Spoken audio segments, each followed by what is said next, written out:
Utsman bin Affan adalah salah satu sahabat Nabi yang kaya dan juga dermawan. Ia banyak menyumbangkan harta bendanya untuk tegaknya panji-panji Islam. Misalnya pada saat Perang Tabuk melawan Romawi, Utsman menyediakan 300 ekor unta dan 1000 dinar dari kantong pribadinya untuk bekal perang. Untuk kemaslahatan umat Islam, Utsman juga tidak segan mengeluarkan hartanya. Banyak cerita tentang hal ini. Salah satunya adalah ketika Utsman bin Affan membeli sebuah sumur milik orang Yahudi di Madinah untuk umat Islam. Pada saat itu, di Madinah hanya ada sumur yang mengeluarkan air. Sumur tersebut dimiliki seorang Yahudi. Seorang Yahudi tersebut menjual airnya kepada umat Islam dengan harga yang cukup tinggi. Tentu saja umat Islam menjadi resah dengan persoalan ini. Kabar ini akhirnya sampai kepada Rasulullah.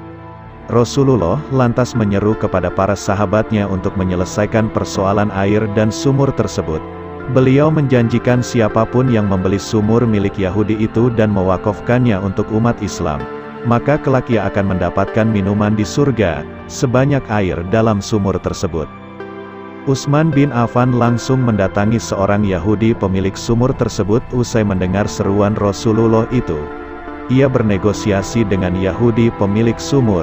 Setelah terjadi diskusi yang alot, akhirnya pihak Yahudi bersedia menjual sumurnya dengan harga 12.000 dirham.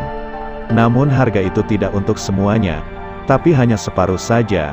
Maksudnya kepemilikan sumur bergantian, sehari milik Utsman, sehingga umat Islam bebas mengambil air pada hari itu, sementara hari berikutnya untuk Yahudi itu, dan begitu dengan hari-hari selanjutnya. Kondisi seperti itu berjalan beberapa saat, hingga akhirnya seorang Yahudi pemilik sumur tersebut menawarkan kepada Utsman bin Affan untuk membeli secara penuh.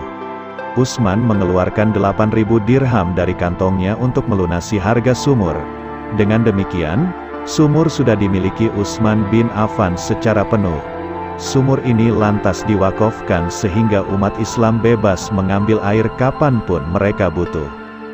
Sumur tersebut dikenal dengan nama Sumur Raumah. Sampai hari ini, sumur wakaf Utsman itu masih mengalir, dan itu menjadi satu-satunya sumur pada zaman Rasulullah yang masih mengeluarkan air hingga hari ini. Selain sumur Zam-Zam tentunya, kini, Sumur Raumah dimanfaatkan oleh Kementerian Arab Saudi untuk mengairi perkebunan dan ladang kurma yang ada di sekitarnya.